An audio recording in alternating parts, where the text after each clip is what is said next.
Hello everyone. Today we're going to read the fifth chapter of The Case of the Marble Monster, and it is called Ooka and the Honest Thief. One day, Yaichi, owner of a rice store, came to Ooka's court, complaining that each night some of his rice disappeared. It is such a mel- it is such a small amount that I hesitate to trouble your honorable honor. Yaheichi said, touching the ground with his head to show proper respect for the great magistrate.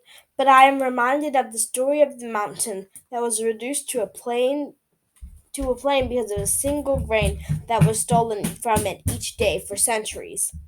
Uka nodded gravely. It is just as dishonest to steal one grain of rice than it is to steal a large sack, he remarked. Did you take proper steps to guard your property? Yes, my lord.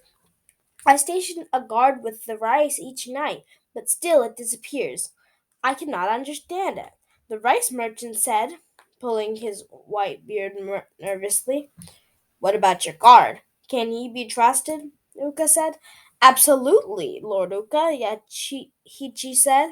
The guard is Chogoro. He has served my family for 75 years. Yes, I know Chigoro, Uka said. He is the conscientious man, but he could not be a thief. But it is possible that he falls asleep at his post.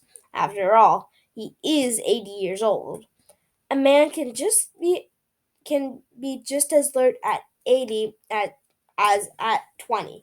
Yet he replied quickly, I am 81 myself, and I have never been so alert.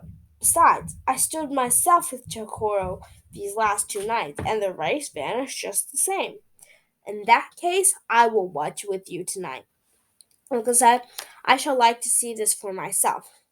As he promised, Uka made his way that evening to Yahichi's rice store. I'm sorry, I don't say it right.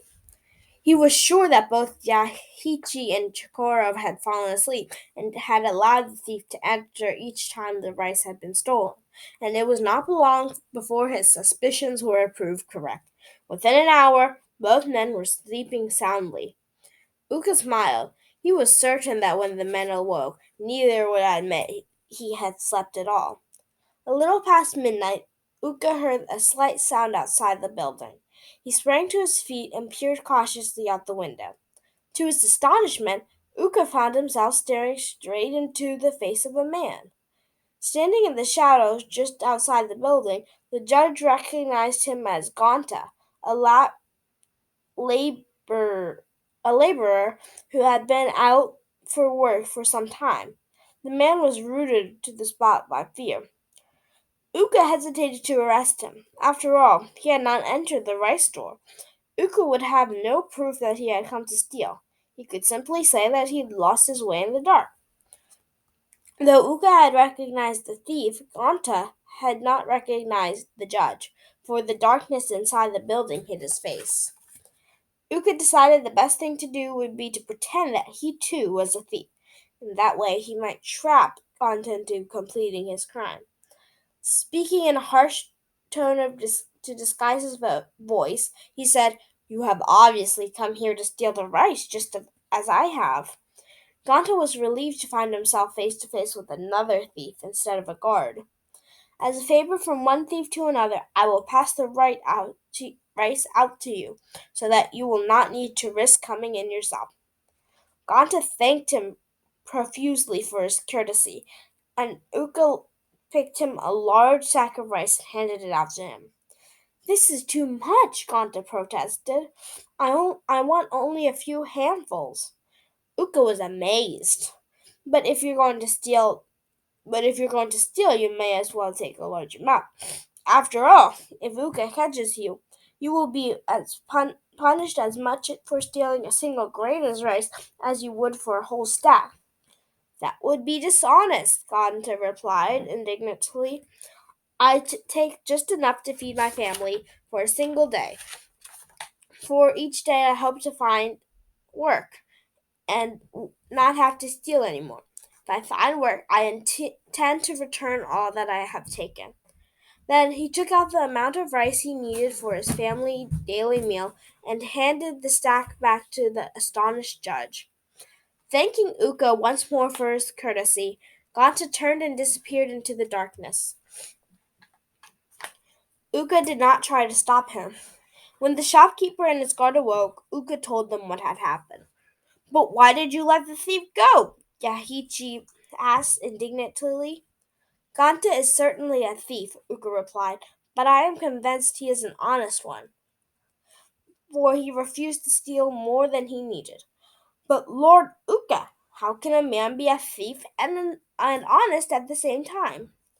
I would never have believed it possible. But it is so, Ooka said. It is the duty of a judge to punish wickedness and reward virtue.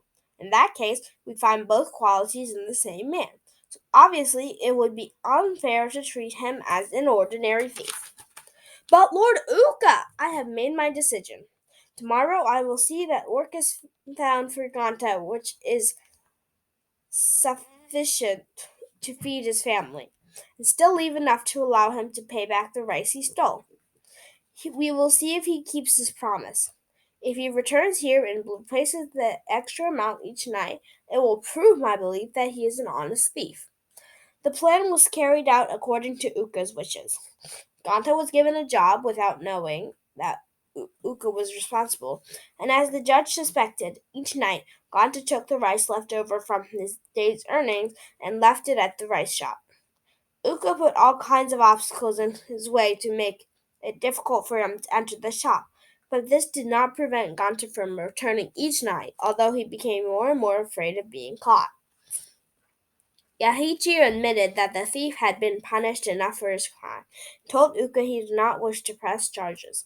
The great judge smiled and wrote out a small scroll which he ordered Yahichi to leave for Ganta when he came to pay the last portion of rice.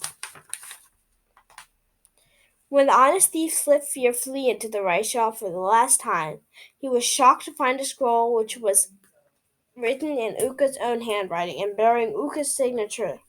The following message: you owe an extra 10% for interest. Honest is the best policy. Thank you for listening.